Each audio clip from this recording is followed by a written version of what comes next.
जय हिंद दोस्तों। आप सभी लोगों का बहुत बहुत स्वागत है। तो अभी तक जितने भी हम लोग एमसीक्यूज़ को देख रहे थे वो थोड़ा सा रैंडम हो जा रहा था। अब प्रॉपर प्लानिंग के साथ जो बचे हुए हमारे 78-80 जो भी दिन हैं पीसीएस के लिए, तो अगले 2.5 महीने में हमें किस तरीके से आगे बढ़ना है, अगर हम उसे थोड़ा सा टारगेटेड मैनर में आगे ले जाएं तो वो काफ़ी अच्छा रहेगा। तो देखिए, अभी आज है 10 अगस्त और अपने पास 18 अगस्त के बीच में लगभग 8-9 दिन है।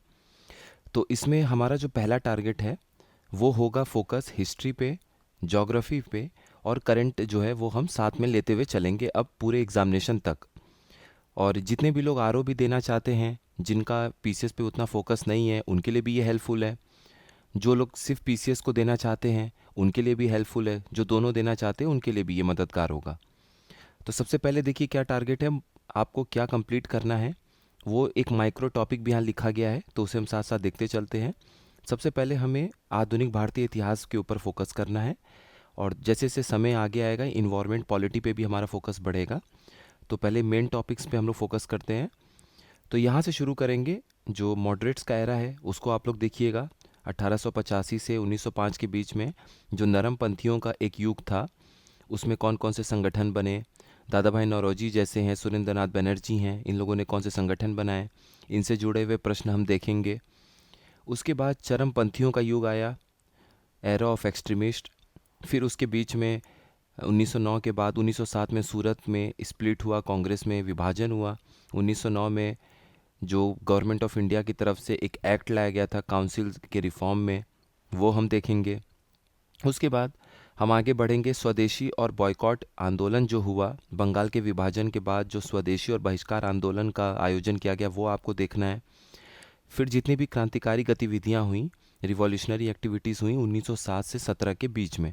अब देखिए टाइमिंग भी इम्पॉर्टेंट है। सूरत में स्प्लिट हो गया, लीडरशिप कांग्रेस की गड़बड़ हो गई, तो फिर जो यूथ है, जिनके अंदर एनर्जी है, असंतोष है, वो अपने अपने रास्ते पर चल दिए, और उसके बाद से रिवॉल्यूशनरी एक्टिविटीज़ हमें देखने को मिला। इसके बाद जब पहला वर्ल्ड वॉर शुरू हुआ 1914 के आसपास में, तब कौन कौन सी और हमें गतिविधियां देखने को मिली, भारतीय राष्ट्रवाद देखने को मिला, ये हमें देखना है। उसी में हम माइक्रो टॉपिक देखेंगे। होम रूल लीग आंदोलन उसी समय शुरू किया गया। फिर लखनऊ का सेशन आयोजित किया गया, वो हमारे लिए काफ़ी इंपॉर्टेंट है, भारतीय राष्ट्रीय कांग्रेस का लखनऊ अधिवेशन। उसके बाद भारत सरकार अधिनियम लाया गया, गवर्नमेंट ऑफ इंडिया एक्ट 1919, उस पर हमें सवाल देखना है। अब ये जो टॉपिक है गवर्नमेंट ऑफ इंडिया एक्ट 1919, यहाँ से मेंस के भी सवाल आते हैं। तो एक वीडियो आप लोगों को इन टॉपिक में से वो भी बता देंगे इसी हफ्ते, एक वीडियो जारी करके, कि कौन कौन से मेंस के टॉपिक हैं जो इनसे जुड़े हुए हैं। अगर आपको प्री के लिए भी पढ़ लेना चाहिए कि नहीं, ये भी बता देंगे। अदरवाइज़ आप नोट कर लीजिएगा, प्री अच्छे से दीजिए और फिर मेंस का आप लोगों को साथ साथ टॉपिक मिलता चलेगा। उसके बाद हम महात्मा गांधी जी का जो एक युग शुरू हुआ उसके बारे में देखेंगे। उसमें भी देखिए 4 इंपॉर्टेंट टॉपिक है। जो दक्षिण अफ्रीका में गांधी जी का शुरुआती करियर था, उस पे हमें फोकस करना है, वहाँ से सवाल आता है। फिर उसके बाद 3 जो उनके सबसे बड़े यहाँ पर सत्याग्रह थे, चंपारण सत्याग्रह, अहमदाबाद में जो मील की हड़ताल हुई थी, और खेड़ा सत्याग्रह, ये तीनों आप लोगों को देखना है, पढ़ना है। उसके बाद रॉयलेट एक्ट, जो रॉयलेट अधिनियम बना था, वो हमें देखना है। उसके बाद आपको पढ़ना है जलियांवाला बाग मैसेकर, जलियांवाला बाग कांड पे फोकस करना है। इसके आगे असहयोग आंदोलन, और आखिरी जो टारगेट का, इस टारगेट का मॉडर्न इंडियन हिस्ट्री का जो टारगेट का टॉपिक है, वो है रिवॉल्यूशनरी एक्टिविटी 1920 के दशक में, यानी जो क्रांतिकारी गतिविधियां 1920 के दशक में आयोजित की गई थी, यहाँ तक आपको देखना है। थोड़ा सा ज़्यादा टॉपिक लग रहा होगा, लेकिन अगले 8-9 दिन में आप इसको कंप्लीट कर लेंगे तो अच्छा होगा। फिर इस तरीके से देखिए पढ़ना है अब से हम लोगों को, कि अगर 2 दिन के लिए टारगेट, अगली बार आप लोगों को अब इस टॉपिक को रिवाइज करने के लिए सिर्फ 1 से 2 दिन का समय दिया जाएगा।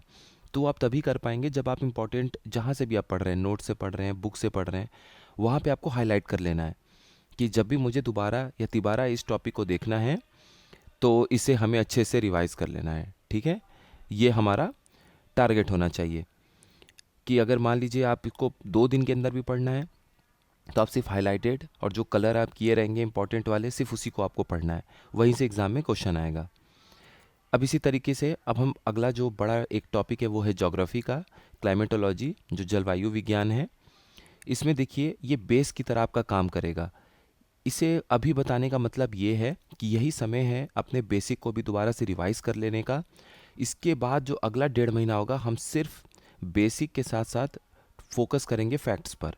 तो अगर डायरेक्ट आप फैक्ट पढ़ने जाएंगे, जैसे अगर मैंने आप लोगों को टारगेट दिया क्लाइमेटिक रीजन्स का, जलवायु क्षेत्र का, उससे बहुत सारे सवाल आएंगे। लगभग ज्योग्राफी के 40% सवाल इन्हीं सब एरिया से आते हैं। अब आप उसमें से फैक्ट रटने लग जाइए कि कहाँ से हवा बह रही है, विंड्स कौन कौन से लोकल विंड है, और भी बहुत सारे फैक्ट हैं। तो फिर वो आपको बहुत ज़्यादा आज के टाइम पे मदद नहीं करने वाला है। तो ज़रूरी ये है कि हमें क्लाइमेटोलॉजी पे फोकस करना है, बेसिक को देखना है, और उसके बाद जो है हम आगे बढ़ेंगे फैक्ट के साथ में। तो देखिए, सबसे पहला है एटमॉस्फियर सर कंपोजिशन, वायुमंडल की संरचना। वायुमंडल की संरचना पे फोकस करेंगे। उसके बाद हमारा टारगेट होगा इंसोलेशन। इंसोलेशन मतलब सूर्य ताप, आतपन या सौर विकिरण। इसमें एल्बिडो होता है, प्रकाशानुपात, इसको आपको देखना है।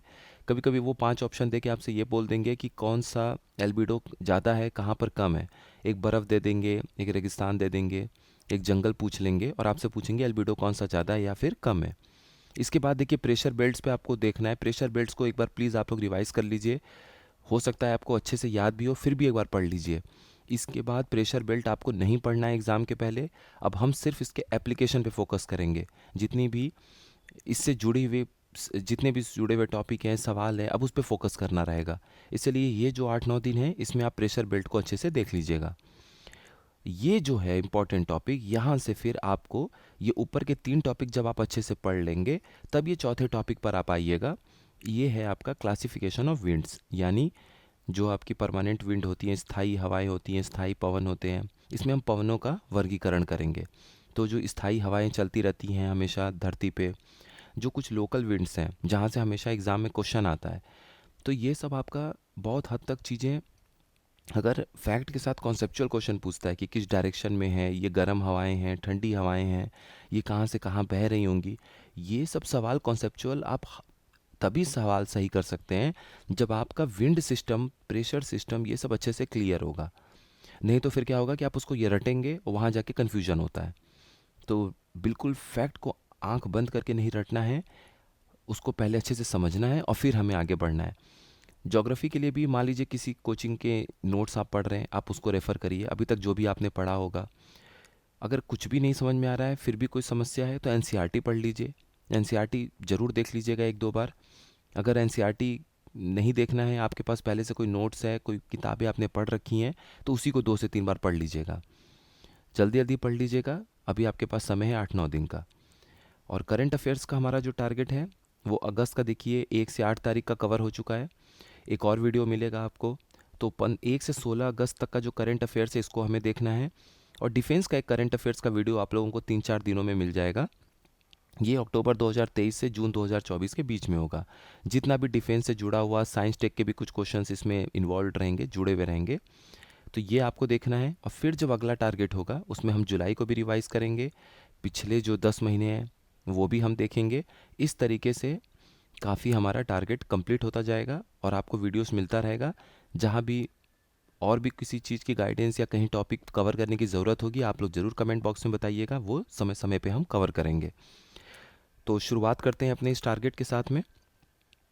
और अगर किसी और आप लोगों में से और लोगों ने कोई अपना टारगेट बना रखा होगा, तो उस पर ही आप फोकस करिएगा, कोई दिक्कत नहीं है। लेकिन अगर आप साथ साथ ये करते चलेंगे, तो आगे बहुत सारी चीज़ें रिवाइज़ होंगी बार बार। तो कोई भी और समस्या है, कुछ भी आप पूछना चाहते हैं, तो कमेंट बॉक्स आपके लिए हमेशा ओपन है। तो टारगेट पे अब स्टार्ट कर दीजिए काम करना। फिर नेक्स्ट हम मिलते हैं अगले वीडियो में एमसीक्यूज़ के साथ में, या फिर जो मेंस के टॉपिक जो साथ साथ होंगे वो भी आप लोगों को बताते चलेंगे। तो पढ़ाई अपनी अब जारी रखिए, 2.5 महीने का समय रह गया है। आप सभी लोगों का बहुत बहुत धन्यवाद।